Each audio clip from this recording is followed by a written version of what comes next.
America और Spain लगभग भिड़ने की कगार पर हैं, या यूं भी कह सकते हैं कि भिड़ गए हैं। स्पेन अपने समुद्री इलाके का इस्तेमाल नहीं होने दे रहा था। अमेरिका जब इजराइल को हथियार भेज रहा था तो कई मर्तबा स्पेन ने अपने समुद्री रास्ते का इस्तेमाल करने से अमेरिका को रोक दिया कि इजराइल को आप हथियार हमारे रास्ते से नहीं भेज सकते। अमेरिका को यह बात बहुत बुरी लगी। अब डोनाल्ड ट्रंप तैयारी कर रहे हैं कि स्पेन पर खतरनाक पाबंदियां लगाई जाएं।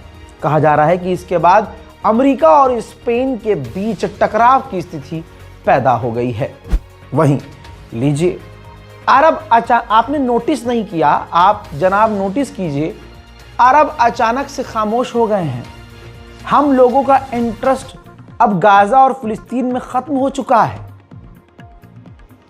अरब गाजा के लिए बोल नहीं रहे हैं। और इधर ये देखिए, इजराइल के डिफेंस मिनिस्टर ने ऐलान कर दिया है कि हम नॉर्थन गाजा में सेटलमेंट करेंगे, यहूदियों को बसाएंगे, अपना मिलिट्री कैंप बनाएंगे और हम गाजा के जिन इलाकों में अभी मौजूद हैं वहां से कभी नहीं निकलेंगे।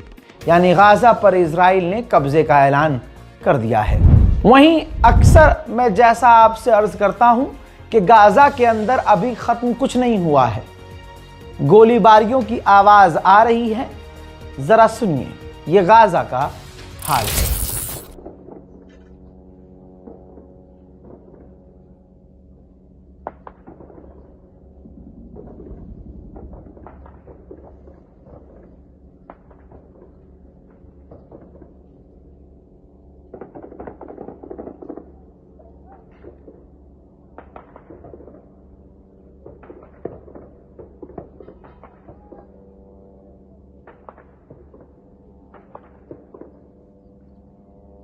ये दिन में देख लिया, अब रात का हाल दिखाऊं। गाजा के अंदर 24 घंटे रात के अंधेरे में भी इजराइल लगातार बिल्डिंग्स को तोड़ रहा है।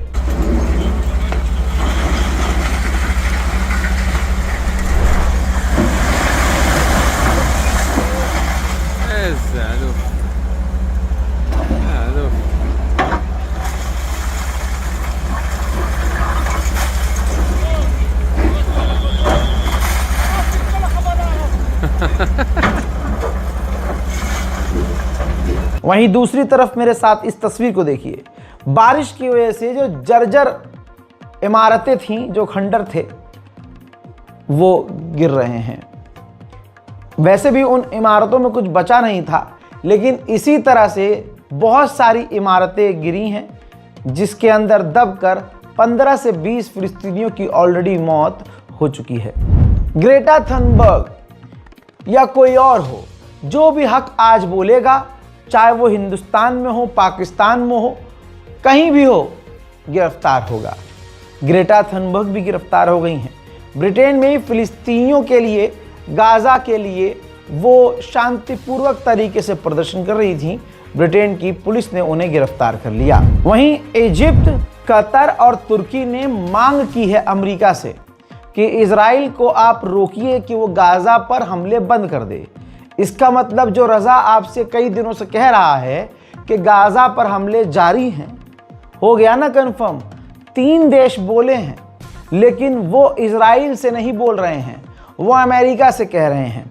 और ये तीनों देश, इजिप्ट ने अभी गैस पाइपलाइन की डील की है, कतर इजराइल से बातचीत करता रहता है, तुर्की और इजराइल के बीच भले ही मुंह से टकराव है, लेकिन ट्रेड दोनों में जारी है। इसको दोगलापन कहूं मैं या क्या कहूं, या आप कमेंट सेक्शन में खुद बता दीजिए। वहीं ईरान के समर्थकों को मैं मुबारकबाद देता हूं। इजराइल ने 2025 में भी ईरान को अपना सबसे बड़ा खतरा माना है, और अब दूसरे नंबर पर तुर्की को अपना सबसे बड़ा खतरा मान लिया है। मोहतरम हजरात, गाजा तो गया ही गया, लेकिन फिलिस्तीन का वेस्ट बैंक भी मुसलमानों के हाथों से, फिलिस्तीनियों के हाथों से, अरब की खामोशी की वजह से चला गया है। अब दिन के उजाले में, रात के अंधेरे में भी फिलिस्तीनियों को उनके इलाकों और घरों से निकाला जा रहा है।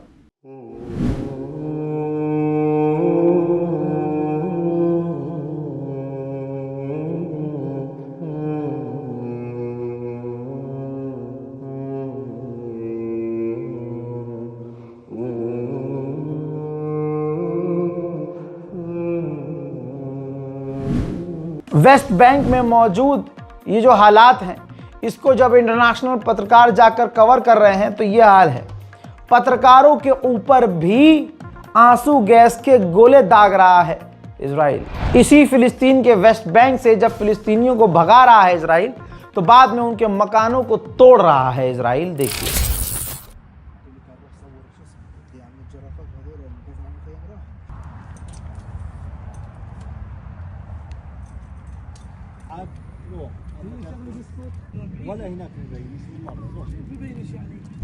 भाई इजराइल क्या नहीं कर रहा है। फिलिस्तीनियों की जो ज़मीन है वेस्ट बैंक में, इजराइल जो सेटलर्स हैं, जो इजरायली हैं, उनके इलाके का कूड़ा उठाकर फिलिस्तीनियों की ज़मीन पर फेंक रहा है। अब सोचिए आप, वादा किया गया था कि लेबनान के अंदर अमेरिका का पसंदीदा आदमी राष्ट्रपति बना दिया गया तो सब बढ़िया हो जाएगा, चंगा हो जाएगा। लेकिन वो दिन है और आज का दिन है, हर दिन इजराइल लेबनान पर हमले कर रहा है। आज जो ताज़ा हमला इजराइल ने लेबनान पर किया, उस हमले में लेबनान की फौज का ही एक फौजी मारा गया, कई आम लोग मारे गए और हमले का मंजर ये है।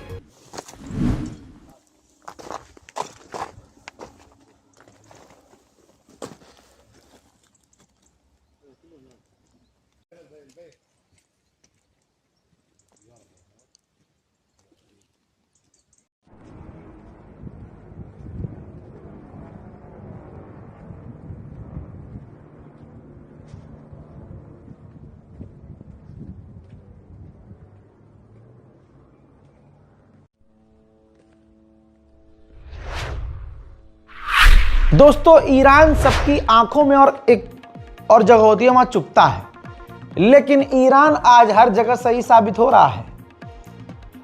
ईरान से हसद में कुछ मुसलमानों ने कहा कि सीरिया से ईरान को निकल जाना चाहिए, सब कुछ सही हो जाएगा। आज इजराइल का डिफेंस मिनिस्टर पता है क्या बोला? सीरिया से डील हो या ना हो, हम जिस जिस जगह पर सीरिया में मौजूद हैं, 1 इंच पीछे नहीं हटेंगे। अब क्या करोगे मुसलमानों? हम इतनी नफरत ईरान से कर रहे हैं सिर्फ इसलिए क्योंकि भाई वो एक हमारा भाई है, उनका जो मज़हब है वो दूसरा थोड़ा सा अलग है, शिया कौम है वो। लेकिन हम ला इलाहा इल्लल्लाह के नीचे आए नहीं कभी, परचम इस्लाम के नीचे हम एक, ये सोच के एक हुए नहीं कभी कि हम मुसलमान हैं। हमारा कुरान एक है। हमारे यहाँ तो फसाद हमारा खुद का बोया हुआ है कि उनके यहाँ 35 पारे होते हैं, हमारे यहाँ 40 पारे होते हैं। भाई ये बचपन में सुना होगा ना, शिया ये करते हैं, शिया वो करते हैं, सुन्नी ये करते हैं, वहाबी ये करते हैं, देवबंदी ये करते हैं। कोई ला इलाहा इल्लल्लाह पे कोई आलिम हमें लेके आया कि सब एक हो जाओ भाई, आगे हालात ख़राब होंगे ना? ये हालात ख़राब हो गए हैं। क़यामत की घड़ी है। आप सोचिए, इजराइल के डिफेंस मिनिस्टर ने ऐलान किया कि हम गाज़ा से नहीं निकलेंगे। इजराइल के डिफेंस मिनिस्टर ने ऐलान किया कि हम सीरिया से नहीं निकलेंगे, जबकि सीरिया ने, जोलानी ने गोलान हाइट दे दिया इजराइल को। अब जोलानी के समर्थक सारे मुसलमान खामोश, वरना कह रहे थे बशर अल असद अपनी जमीन को आज़ाद, गोलान हाइट को आज़ाद क्यों नहीं करवा पाया? अबे आज़ाद नहीं करवा पा रहा था, मगर मान्यता तो नहीं दे रहा था कि ये तुम्हारा है इजराइलियों, तुम्हारा वाला तो आया और 4 दिन में इजराइल को उसने अपना गोलान हाइट दे दिया और मैप, मैंने कल बताया था, दिखाया था, मैप जारी कर दिया अपना, जिसमें गोलान हाइट को इजराइल का दिखाया। अल्लाह अकबर। क्या हो गया है मुसलमानों, इतनी नफरत एक दूसरे से मत करो, अल्लाह के नाम पर एक हो, दिलों से नफरत को हटाओ, वरना ऐसे ही पिटते रहोगे। अब सीरिया में कब्जे का ऐलान है ये, और क्या है कि हम सीरिया की 1 इंच भी जमीन नहीं छोड़ेंगे। फिलिस्तीन की मस्जिद बैतुल मुकद्दस गई, थोड़ा सा मेरा साथ दीजिए, इधर देखिए, फिलिस्तीन का वेस्ट बैंक कब्जा हो गया, गज्जा का हाल बुरा है और गाजा की जमीन को छोड़ने से मना कर दिया। सीरिया को छोड़ने से इजराइल ने मना कर दिया। लेबनान के अंदर इजराइल की फौज है और वो पीछे हटने को तैयार नहीं। 5 और क्या करूं मैं अब, और कितना समझाऊं।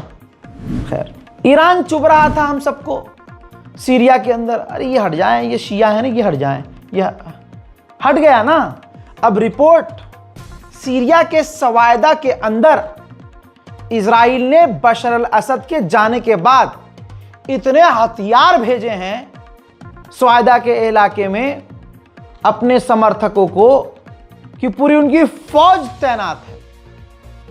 तभी तो सवायदा के इलाके के वो जो द्रूज कम्युनिटी के लोग हैं वो मांग कर रहे हैं कि सीरिया पर इजराइल कब्जा कर ले।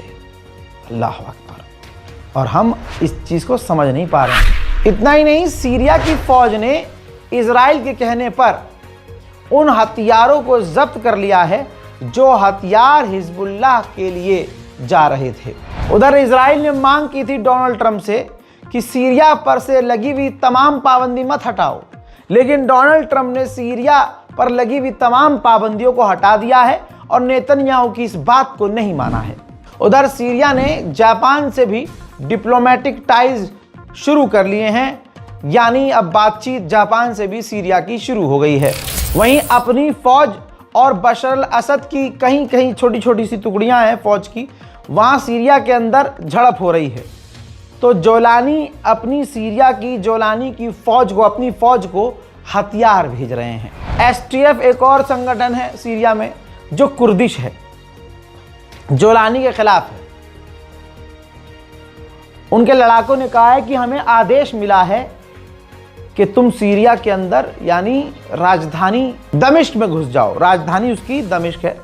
तो दोस्तों, हालात जो है सीरिया के सुधरने के बजाय बहुत ज़्यादा खराब हो गए हैं। ऐसा नहीं है कि सिर्फ गाजा के अंदर बाढ़ आई है। चलिए देखिए, ये फोटो देखिए, ये वीडियो देखिए, इजराइल के अंदर भी बाढ़ आई है, सड़कें डूब गई हैं, लोगों को परेशानी हो रही है। लेकिन इन तमाम परेशानियों के बीच नेतन्याहू का विरोध भी लगातार जारी है। हजरात मोहतरम, फिलहाल के मिडिल ईस्ट स्पेशल रिपोर्ट में इतना ही। लौटूंगा फिर से और भी बड़ी जानकारियों और ख़बरों के साथ।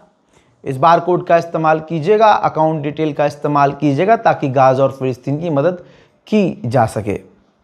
इंतज़ार कीजिए मेरे अगले अपडेट का। तब तक के लिए वस्सलाम।